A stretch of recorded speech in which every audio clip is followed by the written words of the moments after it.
ये कहानी है 2015 की, जब डबल शाह नामी फ्रॉडिया का केस पाकिस्तान में आया, जिसने लूट मार और करप्शन करने में बड़े बड़े शरीफों और बदमाशों को भी पीछे छोड़ दिया था। बड़े बड़े शरीफों और इस डबल शाह में सिर्फ एक फर्क था कि वो डबल शाह पढ़ा लिखा था, इंतहाई निचले और गरीब खानदान से ताल्लुक रखता था। उसने मुश्किल से बीएड और बीएससी की डिग्री हासिल करने के बाद वो 2005 तक गवर्नमेंट हाई स्कूल निजामाबाद में साइंस का टीचर रहा। फिर वो छुट्टी लेकर दुबई गया और 6 महीने बाद वापस आकर उसने नौकरी छोड़कर पैसे डबल करने का कारोबार शुरू कर दिया। उसने हमसायों से रकम मांगी और ये रकम 15 दिन में दुगनी करके वापस कर दी। एक हमसाया उसका पहला कस्टमर क्लाइंट बना। ये हमसाया जावेद मार्बल के नाम से मार्बल का बिजनेस करता था। हमसाये ने रकम दी और ठीक 15 दिन बाद दुगनी रकम वापस ले ली। मोहल्ले के 2 लोग अगले कस्टमर और क्लाइंट बने। ये भी 15 दिनों में दुगनी रकम के मालिक हो गए। ये 2 क्लाइंट उसके पास 15 क्लाइंट लेकर आए, 15 ग्राहक ले गए और फिर ये 15 ग्राहक एक महीने में 150 ग्राहक हो गए। यूं देखते ही देखते लोगों की लाइनें लग गईं। रकम दुगनी करने वाली ये बात जिसकी कानों तक भी पहुंची, लोग लालच में अंधे होकर जेवरात बेचते, गाड़ी, दुकान, मकान और जमीन फरोख्त करते और ये रकम डबल शाह के हवाले कर देते और ये रकम दुगनी करके डबल शाह उनको वापस कर देता। ये कारोबार शुरू में सिर्फ निजामाबाद तक महदूद था, फिर ये वजीराबाद, सियालकोट और गुजरांवाला तक फैल गया और देखते ही देखते मामूली स्कूल मास्टर अरबपति हो गया और यह कारोबार तकरीबन 18 माह जारी रहा। उस शख्स ने इन 18 महीनों में 48,000 लोगों से 7 अरब रुपए जमा कर लिए। जब कारोबार बहुत ज्यादा एक्सपेंड कर गया तो उसने अपने रिश्तेदारों को भी उसमें शामिल कर लिया। ये रिश्तेदार समड़ियाल, सियालकोट, गुजरात और गुजरांवाला से रकम जमा करते, 5% अपने पास रखते और बाकी रकम उसे दे देते। वो शुरू में 15 दिन में रकम डबल किया करता था और बाद में ये मुद्दत 1 महीना हुई, फिर 2 महीने और आखिर में 70 दिन हो गई और ये सिलसिला चलता रहा। वो शख्स दर हकीकत डबल शाह पॉन्जी स्कीम चला रहा है। पॉन्जी स्कीम मालियाती फ्रॉड की एक ऐसी किस्म होती है जिसमें रकम देने वाले गाहकों को उनकी असल रकम से मुनाफा लौटा दिया जाता है। शुरू के गाहकों को दुगनी रकम मिल जाती है, लेकिन आखिरी क्लाइंट और आखिरी गाहक सारे सरमाए से महरूम हो जाते हैं। दोस्तों, डबल शाह का नाम सैयद सिब्तुल हसन शाह था, लेकिन वो पाकिस्तान में डबल शाह के नाम से बहुत ज्यादा मशहूर हुआ और पाकिस्तान की तारीख में सबसे बड़े फ्रॉडिये के तौर पर अपना नाम रकम कर गया। ये 2007 में नैब के शिकंजे में आया। नैब ने उसकी जायदाद, जमीनें, अकाउंट्स और सेफ पकड़ लिए। यह रकम 3 अरब रुपए बनी और उसने ये 3 अरब रुपए चुपचाप और बखुशी नैब के हवाले कर दिए। डबल शाह का केस चला और उससे 1 जुलाई 2012 को 14 साल कैद की सजा हुई। जेल का दिन दोस्तों याद रखिए 12 घंटे का होता है। चुनाचे डबल शाह के 14 साल अमलन 7 साल थे। अदालतें, पुलिस हिरासत, हवालात और मुकदमे के दौरान में गिरफ्तारी को भी सजा ही समझा जाता है। डबल शाह 13 अप्रैल 2007 को अरेस्ट हुआ और अदालत के फैसले तक 5 साल कैद काट चुका था। लिहाजा ये 5 साल भी उसकी मजमूई सजा से माइनस हो गए, पीछे रह गए 2 साल। डबल शाह ने यह रियलाइज किया कि 4 अरब रुपए के एवज 2 साल कैद काटना कोई महंगा सौदा नहीं है। चुनांचे उसने बार्गेनिंग की बजाय सजा कबूल कर ली। जेल में अच्छे चाल चलन, ईद, शब बरात और ब्लड डोनेशन देने की वजह से भी कैदियों की सजा में छूट मिल ही जाती है। डबल शाह को यह भी छूट मिल गई। वो अदालती फैसले के महज 2 माह बाद जेल से चुप करके वापस आ गया। डबल शाह 15 मई 2014 को कोट लखपत जेल से रिहा हुआ तो साथियों ने गेट पर उसका पुरतबाक अंदाज से इस्तकबाल किया।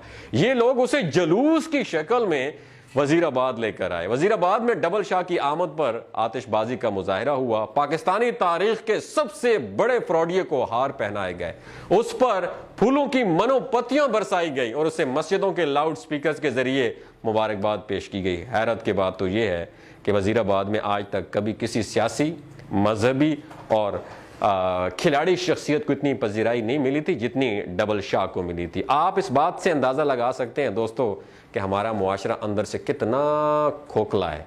हमारी इक़दार जो किसी दौर में एक रिश्वत लेने वाले शख्स को भी दुत्कार देती थी, एक ऐसे शख्स के रिहा होने का खैर मकदम कर रहे थे जिसकी इजाज़त ना कानून देता है ना ही मजहब उसकी इजाज़त देता है। और आजकल आपने देखा होगा कि दुनिया का जितना बड़ा करप्ट आदमी होगा जब पाकिस्तान आएगा तो उसे वेलकम किया जाएगा, मनोपतियों के साथ उसका इस्तकबाल किया जाएगा। वो डबल शाह सरेआम लोगों को लूट रहा था और हर शख्स ये भी जानता था कि एक ना एक दिन ये गेम ख़त्म हो जानी है, लेकिन हर कोई ये चाह रहा था कि डबल शाह अपना कारोबार दोबारा शुरू कर दे। वो हर लिहाज से कामयाब साबित हुआ। चुनाचे जब वो रिहा हुआ तो मुकम्मल तौर पर क्लियर था, उसने अभी कुछ भी किसी को पे नहीं करना था, ना ही पुलिस को, ना ही नेब को, ना ही किसी क्लाइंट को पे करना था। ये 4 अरब रुपए अब उसके अपने थे, इसमें उसका कोई भी शरीक नहीं था, वो अकेला मालिक था। वो स्कूल टीचर था, उसके लिए 4 अरब रुपए की रकम कारून के खजाने से कम नहीं थी।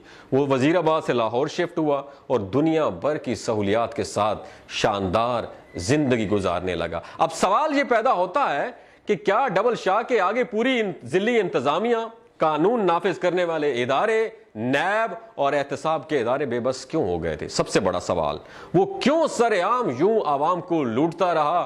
दोस्तों, उसकी कई वजूहात थी, जिनमें से एक वजह तो ये थी कि बड़े बड़े ब्यूरोक्रेट्स, यहां तक कि पुलिस के आला अफसरान भी उसके क्लाइंट थे। वो लाजमी बात है, उन्हें पैसे डबल करके दे रहा था। उसके पीछे गुजरात की एक बहुत बड़ी सियासी फैमिली भी थी जिसके एक फर्द को मुबैना तौर पर डबल शाह माहाना अलहदा से पेमेंट पैसे देता था और कोई चांस नहीं था कि कोई उस पर हाथ डाले। और ये सियासी हल्का वजीराबाद का एक मशहूर सियासी खानदान का है और ये उनकी आबाई सीटें भी समझी जाती हैं। डबल शाह तहसील में अपना इतना असर रसूख बना चुका था कि गांव के गांव उसकी गुरुविदा हो चुकी थी, उसके लिए लड़ने मरने को भी तैयार थे। उधर कुछ लोगों ने उसे सियासत में हिस्सा लेने का मशवरा भी दिया था। जब ये बात उस सियासी खानदान के सरबराह तक पहुंची जो कि उस वक्त मुशर्रफ के वजीर थे, तो वो खुसूसी तौर पर मुशर्रफ के पास गए और उन्हें तमाम हालात से आगाह किया, जिस पर मुशर्रफ ने भी उस सियासी शख्सियत की नाराजगी से बचने के लिए नैब और दूसरे इदारों को अलर्ट कर दिया। गुजरात से जो फैमिली उसे बचा रही थी उसे भी मुशर्रफ नाराज नहीं करना चाहता था, लेकिन बात बहुत आगे पहुंच चुकी थी जिसका अंदाजा आपको इस वीडियो में आगे जाकर पता लगेगा। फिर एक रात तो उसके घर पर छापा मारकर उसे गिरफ्तार कर लिया गया। उसकी असल कहानी खत्म करने में वजीराबाद के उस सियासी खानदान का हाथ था। यकीनन अगर उसका रास्ता साफ ना कर किया जाता तो वो आगे इलेक्शन में MNA का उम्मीदवार था और साफ नजर आ रहा था कि कोई उसको हरा नहीं सकता था। बहुत कम लोग ऐसे थे जो अपने पैसे वापस करवाते और मुकर्ररा वक्त पर वापस पैसे लेते। ज्यादातर लोग मुकर्ररा वक्त पर अपनी रकम वापस लेने के बजाय डबल की हुई रकम उसके पास दोबारा वापस जमा करा देते, जबकि कुछ ऐसे भी थे जो असल रकम वापस ले जाते और दुगनी हुई रकम दोबारा वहां पे जमा करवा लेते। यानी ये समझ लें कि 80% लोग पैसा वापस ही नहीं कर रहे थे, वापस ही नहीं लेके जा रहे थे, बल्कि दोबारा से डबल करने के लिए वहीं पे जमा करा देते। और उन दिनों में एक अफवाह फैल गई थी कि मोबाइल के अंदर एक ऐसा वायरस आया हुआ है कि जब कोई मोबाइल सुनने के लिए ऑन करता है तो उसका दिल बंद हो जाता है और मौत वाक़ हो जाती है। ये अफवाह तो खैर पूरे मुल्क में थी, लेकिन इस किस्म का अगर कोई वाक़या होता था उसका ताल्लुक डबल शाह से जरूर होता था। हुआ यूं कि जब डबल शाह पकड़ा गया तो जिन लोगों ने पैसे उसके पास जमा करवाए थे उनमें से कुछ लोगों को जब ये खबर मोबाइल पर पता चली तो वो हार्ट अटैक का शिकार हो गए। उनमें से ऐसे भी होंगे जिनके अपने करीबी रिश्तेदारों को भी पता नहीं होगा कि उसने पैसे दिए हुए थे, लिहाजा उन्होंने ऊपर नीचे अमवात को वायरस या कुछ नहीं तो जिनों की कार सतानी भी बताया। अगर आप उस दौर के अखबारात देखें तो आपको ऐसी कई खबरें मिलेंगी कि कोई मोबाइल सुनते सुनते अल्लाह को प्यारा हो गया। जिन दिनों में डबल शाह का ये काम अरूज पर था उन दिनों उनके डेरे पर अजीब मंजर होता था। पैसा जमा करवाने वाले, लेने वालों और अपना खाता दिखाने वालों की लाइनें लगी होती थी। उसके बेशुमार कारिंदे बैठे नोट गिन रहे होते थे। पर्चियां लिखने वाले और चेक करके डबल शाह से साइन करवाने वाले अलहदा थे। इर्द गिर्द बोरियों, थैलों, अलमारियों और अटैची केसों में पैसे सरेआम खुले पड़े हुए होते थे। शुरू में तो वो अकेला ही था, लेकिन जैसे जैसे पैसे आने शुरू हो गए तो उसने मुलाजिम और गार्ड भी रख ली थी। हालांकि ये भी हकीकत है कि कभी किसी ने उसे लूटने की कोशिश नहीं की थी। रकम जमा करवाने और निकलवाने वालों को भी कभी प्रोटोकॉल नहीं दिया जाता था।